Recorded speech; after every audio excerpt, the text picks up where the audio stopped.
우리 아버지 하나님과 주 예수 그리스도로부터 오는 은혜와 평강이 교우 여러분들과 함께 하시기를 바랍니다. 교우 여러분 반갑습니다. 오늘은 연중 32주일입니다. 복음서를 중심으로 복음서를 중심으로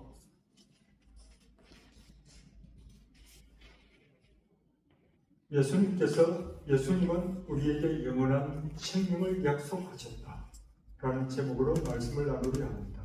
저에게 들려진 하나님의 말씀이 교우 여러분들에게도 들려지기를 바랍니다. 예수님께서 우리에게 영원한 생명을 약속하셨습니다. 이것이 오늘 설교의 주제이고 핵심입니다. 올 한 해 동안 누가복음을 따라온다고 모두들 고생하셨습니다. 정말 고생하셨습니다. 다니엘의 연중 시기가 거의 끝나는 이때에 우리는 누구도 피할 수 없는 죽음이라는 주제를 담은 복음을 듣고 있습니다. 죽음에서의 부활은 그리스도인의 유일한 희망입니다. 예수님이 부활이요 생명입니다. 교회의 부활 신앙은 예수님 시대부터 도전을 받았습니다. 현대인들에게는 더 저항감이 많습니다. 부활에 관한 물음은 인간의 생명과 죽음에 관한 물음이기도 합니다. 오늘 복음은 예수님께서 예루살렘에 입성하신 후에 일어난 논쟁입니다. 백성의 지도자인 사두개인들이 난감한 예를 들면서 예수님을 공격합니다. 바리새인과는 많은 논쟁을 했지만 오늘 복음에서는 사두개인들이 공공연하게 예수님과 논쟁을 벌입니다. 예수님께서는 예루살렘에 입성하신 후 공생애의 마지막 때에 많은 사람들 앞에서 연설을 했습니다. 사람들이 의심나거나 모르는 점을 묻습니다. 예수님의 말씀을 들은 이들 중에서 부활이 없다고 주장하는 사두개인 몇 사람이 예수님께 다가와 묻습니다. 사두개인은 뭐죠? 성전을 관리하는 성직자들입니다. 그들은 성경을 그 의미보다는 문자적으로 보았습니다. 이들은 토라, 모세오경을 중요시하고 예언서나 잠언, 전도 그런 책들은 그리 중요하지 않게 여겼습니다. 모세오경에 부활에 대한 기록이 없다면서 부활을 거부했습니다. 다니엘서에 나오는 부활신앙도 그들은 거부합니다. 영적 존재나 천사도 인정하지 않습니다. 그래서 재림하실 메시아를 인정하지 않습니다. 이 세상으로 끝난다는 것, 이 세상으로 모든 것이 끝난다고 믿고 있습니다. 그들에게 중요한 것은 재물입니다. 이 세상은 끝이 납니까? 뭐가 중요한 것입니까? 돈입니다. 사두개인들은 재물을 추구하고 이윤을 남기는 사업권을 가지기 위해서 로마 식민 통치에 적극적으로 힘을 했습니다. 돈을 긁어내는 일이다. 나서서 힘을 했습니다. 그래서 부활도 천사도 없고 영도 없다고 주장하는 자기들의 신념을 가지고 예수님께 다가갑니다. 사두개인들은 부활에 대한 믿음이 얼마나 불합리한지를 증명합니다. 예수님과 제자들, 이스라엘 자손들의 믿음을 무너뜨리기 위해 아주 제가 볼 때는 아주 이거 우스꽝스러운 그런 예를 들면서 예수님을 선생님이라 부르며 예수님께 질문합니다. 선생님, 모세가 우리에게 써주기를 어떤 사람의 형이 아내와 살다가 자식이 없어 죽으면 그 동생이 그 형수를 맞아들여 형을 위해 후손을 낳아줘야 한다 했습니다. 그런데 7 형제가 있었는데 마지가 그 아내를 얻어 살다가 자식이 없이 죽고 둘째, 셋째 그 여자를 맞아들였습니다. 7 형제가 다 그렇게 했지만 모두 자식을 남기지 못하고 죽었습니다. 마침내 그 여자도 죽었습니다. 7이 다 그 여자를 아내로 맞아들였으니 부활 때에 그 여자는 누구의 아내가 되겠습니까? 그런데 이 규정은 신명기 25장 5절에 기록된 그 후손에 관한 규정을 그대로 사두개인들이 반복해서 언급하는 것입니다. 여기 있지 않느냐? 그럼 누구의 아내가 될 것이냐? 사두개인의 주장은 나중에 제가 볼 때는 간단합니다. 이 여인의 남편이 차례로 죽으니 7 형제의 아내가 되었다. 마침내 자신도 죽었다. 부활 때 도대체 누구의 아내가 될 것이냐 하는 것입니다. 예수님 시대 사람들은 부활을 이미 죽은 이들이 왕국에 참여하여 누리는 보상, 약속이라는 정도로 이해하고 있었습니다. 다시 말해서, 쉽게 말해서 부활을 그저 죽은 시체의 소생, 또 예전에 지녔던 그런 육체로 다시 복귀되는 정도로 이해했습니다. 우리 예수님께서 아주 제가 볼 때는 고약한 질문을 딱 걸렸습니다. 그렇지만 예수님께서는 부활에 대한 개념을 달리 해석합니다. 사두개인의 질문에 근위있게 되죠. 예수님께서는 이 세상은 지나가는 것이다. 부활하게 될 때 하나님의 나라의 새로움 안에는 남자니 여자니 하는 이런 생물학적인 이런 생명의 개념은 더 얽매이지 않는다는 사실을 계시하고 있습니다. 그래서 이 세상 사람들은 장가도 들고 시집도 간다. 그러나 저 세상에 참여하고 또 죽은 이들의 부활에 참여할 자격이 있다고 판단받는 이들은 더 이상 장가 드는 일도 시집가는 일도 없을 것이다. 천사들과 같아져서 더 이상 죽는 일도 없을 것이다.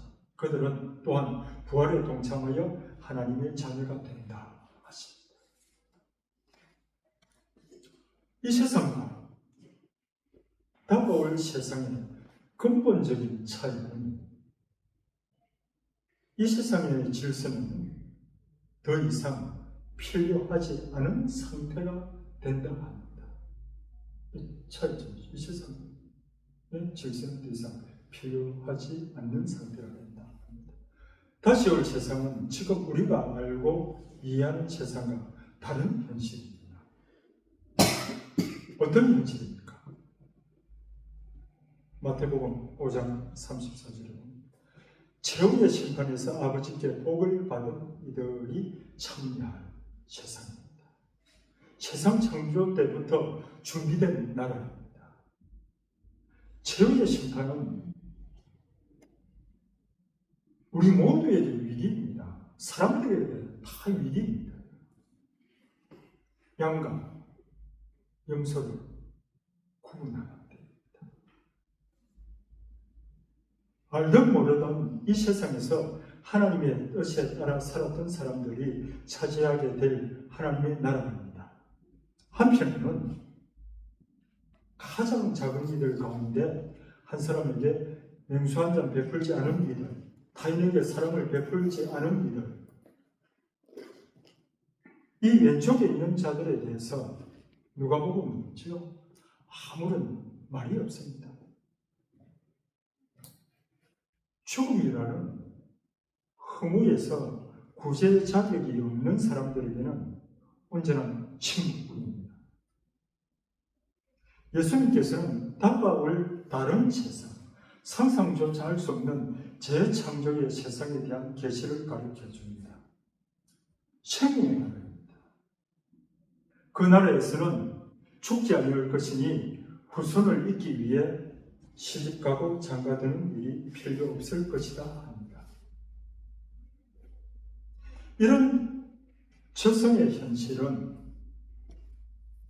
사실 우리가 이거 제대로 말할 수가 없습니다.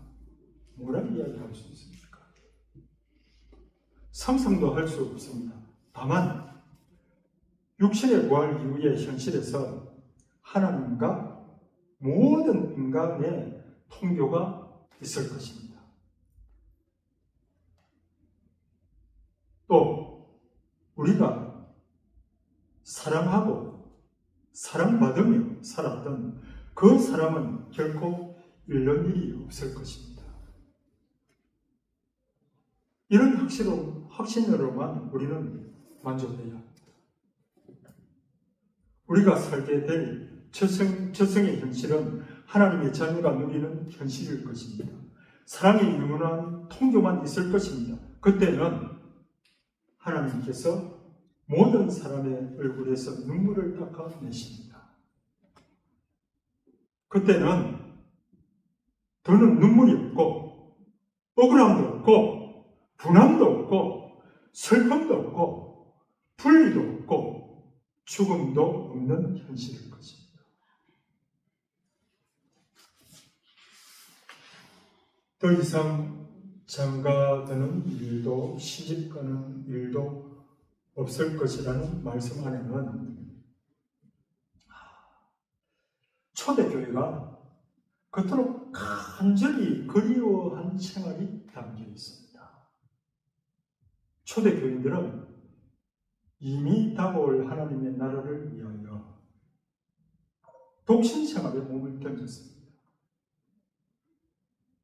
투신했습니다. 초대교회의 수도성들이 자기들의 독신 생활을 천사와도 같은 삶이라 불렀습니다. 그래서 수도성들은 강렬로 갔습니다. 산업으로 갔습니다. 여하튼 이 논쟁에서 예수님은 사두개인들에게 너희가 성경도 모르고 하나님의 능력도 모르니까 그렇게 잘못 생각하는 것이다 지적합니다. 내 백성이 나를 알지 못하여 망한다. 네가 가르쳐 준 것을 버렸다. 나도 너를 버려서 사제직을 수행하지 못하게 하리라 하는 예언자 호세아의 말씀처럼 예수님께서는 하나님에 관한 올바른 지식을 전달해야 할 책임이 있는 사제들, 지도자들, 그들이 쓸데없는 논쟁이나 일삼고 말씀에 대해 이치에 맞지 않는 말솜씨로 사실 밥벌이나 한다고 봤습니다.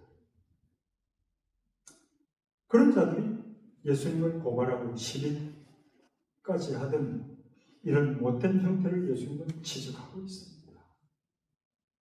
이 논쟁 끝에 예수님은 사두개인을 보고 그들의 무지를 지적하시며 출애굽기 3장 6절을 인용합니다.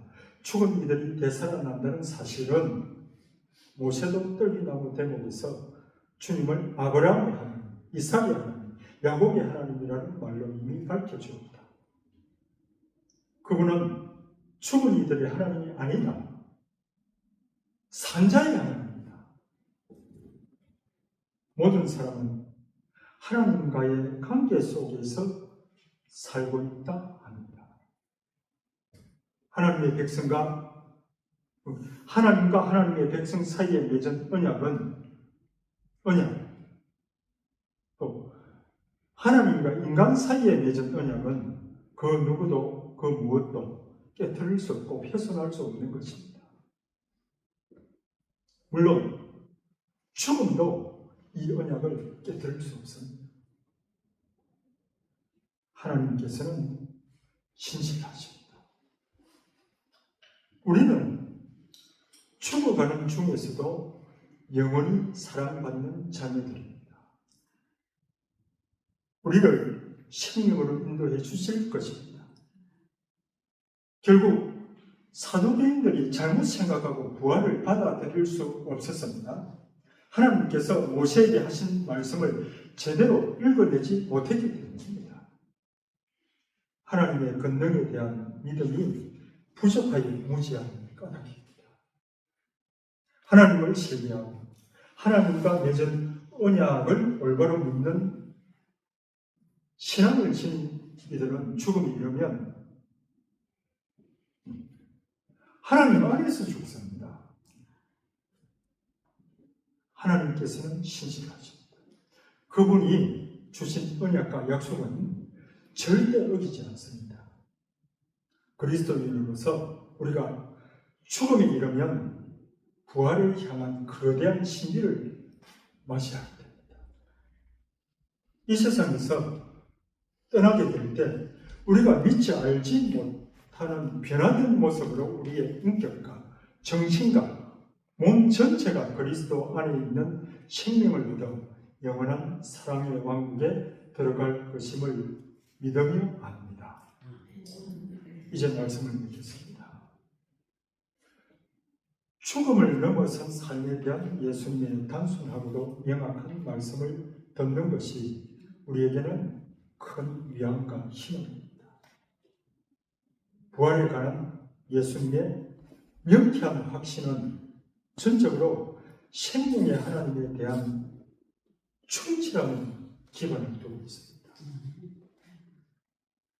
사실 사도행전의 질문 안에는 아주 심오한 질문이 감추어져 있습니다. 7 남편의 가부인 여인이 누구의 소유가 될 것이냐 하는 질문입니다. 모든 시대의 사람들과 우리에게도 해당되는 질문입니다.